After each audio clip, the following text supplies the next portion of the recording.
While still on insecurity, a report by SBM Intelligence has disclosed that at least 39 Catholic priests were killed by gunmen and 30 others abducted in the year 2022. In the report titled Attacks on Priests, released by the research outfit on Monday, 145 attacks on Catholic priests were recorded last year. According to the report, the North Central was the worst hit with 12 killings, while the Northwest recorded 9 deaths. Meanwhile, the Southeast and South-South recorded 5 deaths each, while the Northeast and Northwest had 4 deaths each. Well, to speak more on this development, the former Deputy Director, Department of State Services, DSS, Dennis Samakri, joins me now. Thank you very much, as always, for joining us. While it's no news that Catholic priests have become targets of attacks, are you surprised that this number is as high as 39, according to SBM Intelligence? Thank you for having me.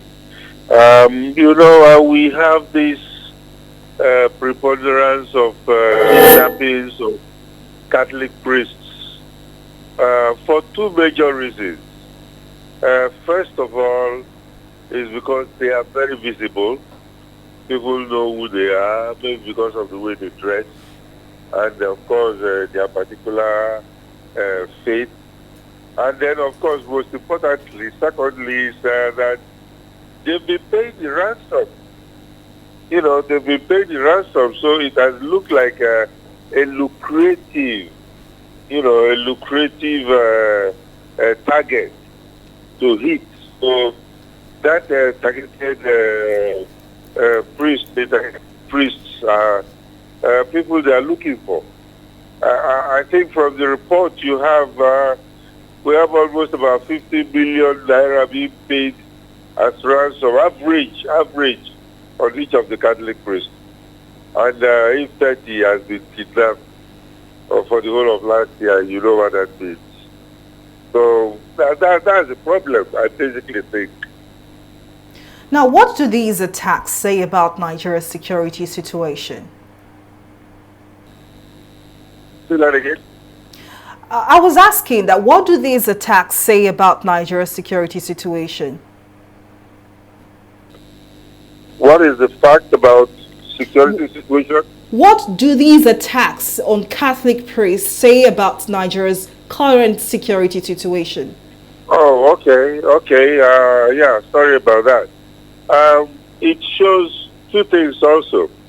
That we've not been very serious about response, and the security agencies are supposed to, either help in negotiation, but make sure that ransoms are not paid, but ransoms are being paid. In fact, I think people are not talking to the security agencies anymore. When things happen, they gather themselves in their churches and then go ahead and pay the ransom. Because I think there is this, distrust between the security agencies and the church. So it does not happen. And then, of course, for this continuous attack on churches and Catholic priests, we expected that a plan should have been put in place to make sure that they stop this process. So it's a very sad situation, and it is continuing.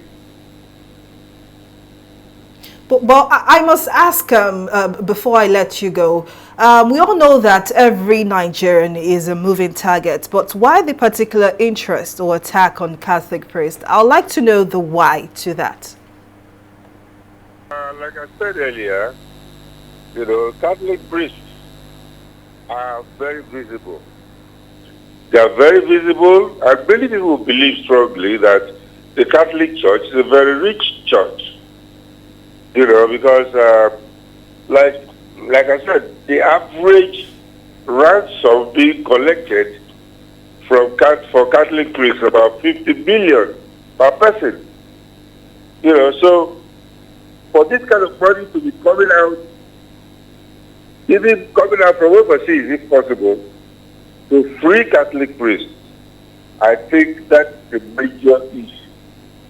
And that tells us that we should discourage the payment of ransom.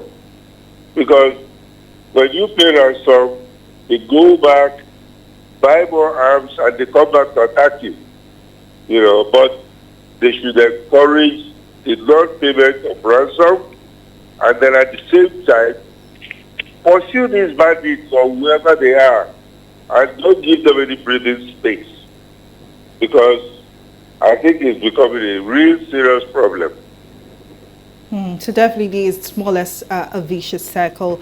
But then it's Makri, former Deputy Director, Department of State Services. Thank you very much for your time and your contribution on News Now.